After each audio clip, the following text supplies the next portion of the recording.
ஸ்ரீவில்லிபுத்தூர் சோழவந்தான் சட்டப்பேரவை தொகுதி நிர்வாகிகளுடன் சென்னை அண்ணா அறிவாலயத்தில் முதலமைச்சர் மு.க.ஸ்டாலின் 1-to-1 சந்திப்பில் ஈடுபட்டிருக்கிறார்.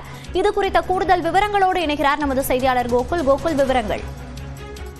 சட்டமன்ற நிர்வாகிகளோடு தொடர்ந்து திமுக தலைவரும் முதலமைச்சருமான மு.க.ஸ்டாலின் 1-to-1 ஆலோசனை நடத்தி வரக்கூடிய நிலையில இன்றைய தினம் அண்ணா அறிவாலயத்தில் தென்மன் மாவட்டத்தில் இருக்கக்கூடிய சோழவந்தான், ஸ்ரீவில்லிபுத்தூர் மற்றும் ஆண்டிப்பட்டி உள்ளிட்ட 3 தொகுதி நிர்வாகிகளோடு 1-to-1 ஆலோசனை நடத்துகிறார்.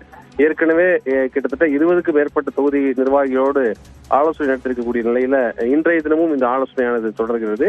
இந்த ஆலோசனையில் திமுகவுடைய வெற்றி வாய்ப்பு, உட்கட்சி பிரச்சனை உள்ளிட்டவைகள் குறித்து நேரடியாக நிர்வாகிகளோடு கருத்து கேட்டு வருகிறார்.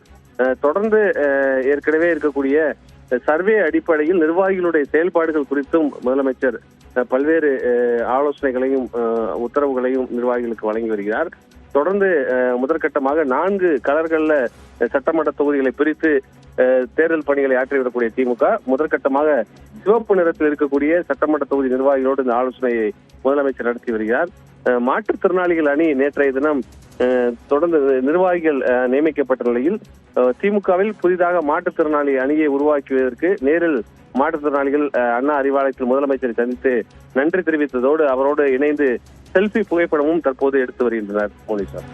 விவரங்களை பதிவு செய்தமைக்கு நன்றி கோகுல்.